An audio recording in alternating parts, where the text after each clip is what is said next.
Hello दोस्तों, स्वागत है आपका अपने YouTube चैनल खुशबू एकेडमी में। दोस्तों, आप सभी को दिवाली की हार्दिक शुभकामनाएं। दोस्तों, आज की क्लास बेहद ही इंपॉर्टेंट है। आज की क्लास में हम ईवीएस के मोस्ट इंपॉर्टेंट क्वेश्चनों को कवर करेंगे, जो कि सीटेट एग्जाम में काफी बार पूछा जाता है। और ये प्रश्न वो प्रश्न है जो कि बार बार रिपीट होते रहते हैं। तो इसलिए वीडियो बहुत महत्वपूर्ण है, आपको पूरा जरूर देखना चाहिए। अगर आप चैनल पर पहली बार हैं, वीडियो को पहली बार देख रहे हैं, तो चैनल को जरूर सब्सक्राइब कर लीजिएगा और साथ ही नोटिफिकेशन के लिए बेल आइकन प्रेस कर लीजिएगा। तो आइए दोस्तों, शुरू करते हैं आज की क्लास। पहला प्रश्न कह रहा है, फोटो मशीन में कौन सी गैस उत्पादित होती है? तो यहाँ पर दोस्तों राइट आंसर हो जाएगा C, ozone gas. Photocopy machine में ओजोन गैस उत्पादित होती है। अगला प्रश्न कह रहा है, विश्व वन्य जीव कोष द्वारा प्रतीक के रूप में किस पशु को लिया गया है? तो यहाँ पर दोस्तों राइट आंसर हो जाएगा डी, पांडा को। विश्व वन्य जीव कोष द्वारा प्रतीक के रूप में पांडा को लिया गया है। अगला प्रश्न है, भारत का कौन सा राज्य टाइगर राज्य के रूप में जाना जाता है? तो यहाँ पर दोस्तों राइट आंसर हो जाएगा बी, मध्य प्रदेश को। भारत का मध्य प्रदेश राज्य टाइगर राज्य के रूप में भी जाना जाता है। अगला प्रश्न कह रहा है, विश्व वन्य जीव संरक्षण कोष कहाँ पर स्थित है? तो विश्व वन्य जीव संरक्षण कोष स्थित है स्विट्जरलैंड में। बी ऑप्शन बिल्कुल राइट हो जाएगा। अगला प्रश्न है, सबसे प्राचीन काल से उगाया जाने वाला फल वृक्ष कौन सा है? तो यहाँ पर दोस्तों राइट आंसर हो जाएगा बी, खजूर। सबसे प्राचीन काल से उगाया जाने वाला फल वृक्ष खजूर है। अगला प्रश्न है, ग्रीन हाउस प्रभाव का प्रत्यक्ष परिणाम क्या होगा? ए ऑप्शन कह रहा है ग्लेशियर बढ़ने लगेंगे, बी कह रहा है ग्लेशियर पिघलने लगेंगे, सी कह रहा है पृथ्वी अत्यधिक तप्त हो जाएगी, और डी कह रहा है बी तथा सी दोनों। तो यहाँ पर अगर हम देखें दोस्तों, ग्रीन हाउस प्रभाव का प्रत्यक्ष परिणाम होता है आपका यहाँ पर डी ऑप्शन राइट हो जाएगा कि ग्लेशियर पिघलने लगेंगे और पृथ्वी अत्यधिक तप्त हो जाएगी। अगला प्रश्न है, मानव द्वारा निर्मित उपग्रह कहाँ स्थापित होते हैं? तो यहाँ पर दोस्तों राइट आंसर हो जाएगा बी, बाह्य वायुमंडल में। मानव द्वारा निर्मित उपग्रह बाह्य वायुमंडल में स्थापित होते हैं। अगला प्रश्न है, इन्वायरमेंट एजुकेशन फॉर किड्स कहाँ पर स्थित है? तो यहाँ पर दोस्तों राइट आंसर हो जाएगा ए, अमेरिका में। Environment education for kids America में स्थित है।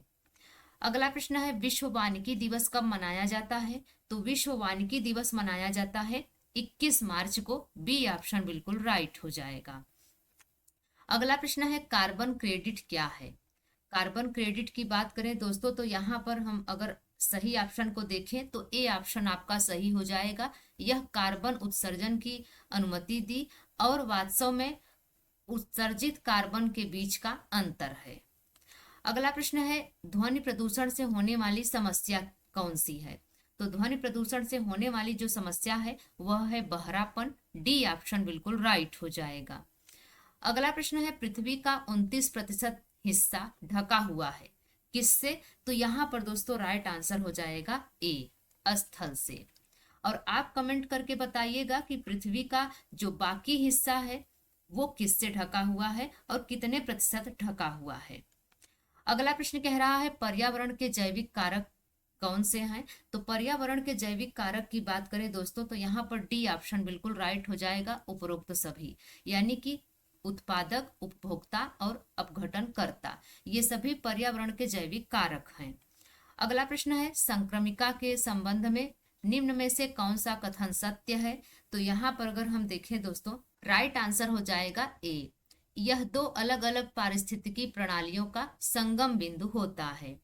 अगला प्रश्न है, ग्रीन हाउस गैसों की संकल्पना किसने दी? तो ग्रीन हाउस गैसों की संकल्पना दी जोसेफ फोरियर ने। अगला प्रश्न है, कौन सा राज्य भारत का प्रथम कार्बन मुक्त राज्य बन गया है? तो यहाँ पर दोस्तों राइट आंसर हो जाएगा बी, हिमाचल प्रदेश। हिमाचल प्रदेश भारत का प्रथम कार्बन मुक्त राज्य बन गया है। अगला प्रश्न है, पारिस्थितिकी विज्ञान केंद्र कहाँ पर स्थित है? तो पारिस्थितिकी विज्ञान केंद्र स्थित है बेंगलुरु में। बी ऑप्शन बिल्कुल राइट हो जाएगा। अगला प्रश्न कह रहा है, सलीम अली कौन थे? तो सलीम अली की बात करें दोस्तों, तो यह पक्षी वैज्ञानिक थे। बी ऑप्शन बिल्कुल राइट हो जाएगा। अगला प्रश्न कह रहा है ग्लोबल 500 किससे संबंधित है? तो यहाँ पर दोस्तों राइट आंसर हो जाएगा बी, पर्यावरण प्रतिरक्षा से संबंधित दिया जाने वाला पुरस्कार है। अगला प्रश्न है भारत में जैव विविधता अधिनियम कब लागू किया गया? तो भारत में जैव विविधता अधिनियम लागू किया गया 2002 में। सी ऑप्शन बिल्कुल राइट हो जाएगा। अगला प्रश्न है मीठे पानी की कल्पसर परियोजना कहाँ पर स्थित है? तो यहाँ पर दोस्तों राइट आंसर हो जाएगा ए, गुजरात में। गुजरात की खंभात की खाड़ी में मीठे पानी का कल्पसर परियोजना स्थित है। अगला प्रश्न है अपनी प्रदूषकों के कारण कौन सी नदी जैविक मरुस्थल कहलाती है? तो यहाँ पर दोस्तों राइट आंसर हो जाएगा ए, दामोदर नदी। अपनी प्रदूषकों के कारण दामोदर नदी जैविक मरुस्थल कहलाती है। अगला प्रश्न है भूमिगत जल को दूषित करने वाले अजैविक प्रदूषक कौन सा है? तो यहाँ पर दोस्तों राइट आंसर है आर्सेनिक। अगला प्रश्न है निम्न पौधों में से कौन सा पौधा कीटों को जाल में फंसाता है और खा जाता है? तो यहाँ पर दोस्तों राइट आंसर हो जाएगा डी, घटपर्णी का पौधा। अगला प्रश्न कह रहा है भारत का सबसे बड़ा रेल मार्ग कौन सा है? तो यहाँ पर दोस्तों राइट आंसर हो जाएगा बी, डिब्रूगढ़ से कन्याकुमारी। भारत का सबसे बड़ा रेल मार्ग डिब्रूगढ़ से कन्याकुमारी है। अगला प्रश्न है बिहार राज्य के लोगों के लिए मधुमक्खी पालन की प्रक्रिया शुरू करने का सर्वोत्तम समय कौन सा होता है? तो यहाँ पर दोस्तों राइट आंसर हो जाएगा ए, अक्टूबर से दिसंबर। बिहार राज्य के लोगों के लिए मधुमक्खी पालन की प्रक्रिया शुरू करने का सर्वोत्तम समय जो होता है वो होता है अक्टूबर से दिसंबर का। अगला प्रश्न है नीचे दिए गए लक्षणों वाले पक्षी का नाम क्या है? ये ऐसा प्रश्न है दोस्तों जो कि सीटेट में बार बार पूछा जाता है, इसलिए आप इसको ध्यान में रखिएगा। यह कह रहा है प्रश्न कि एक पक्षी ऐसा जिसकी दुम पर पैसा, सिर से दुम तक दिखे नीला ही नीला सा। तो यहाँ पर दोस्तों राइट आंसर हो जाएगा सी, मोर। अगला प्रश्न कह रहा है पूर्व काल से भारत में उगाए जाने वाले फल या सब्जी कौन सा है? यहाँ पर दोस्तों राइट आंसर हो जाएगा सी, आम एवं केला। पूर्व काल से भारत में उगाए जाने वाले फल आम एवं केला हैं। अगला प्रश्न कह रहा है पश्मीना ऊन किस जानवर से मिलती है? तो पश्मीना ऊन की बात करें दोस्तों तो यह बकरी से मिलती है। सी ऑप्शन बिल्कुल राइट हो जाएगा।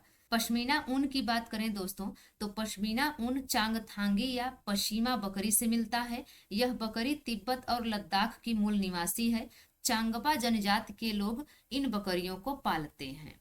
तो दोस्तों ये रही आज की हमारी ईवीएस की क्लास। यह क्लास आपको कैसी लगी आप कमेंट्स में जरूर बताइएगा। अगर यह क्लास आपके लिए हेल्पफुल रही हो, आपको पसंद आई हो तो लाइक शेयर करके चैनल को जरूर सब्सक्राइब कर लीजिएगा। इस चैनल से आपको मदद मिलेगी। तो मिलते हैं अगली वीडियो में, तब तक के लिए बाय एंड टेक केयर।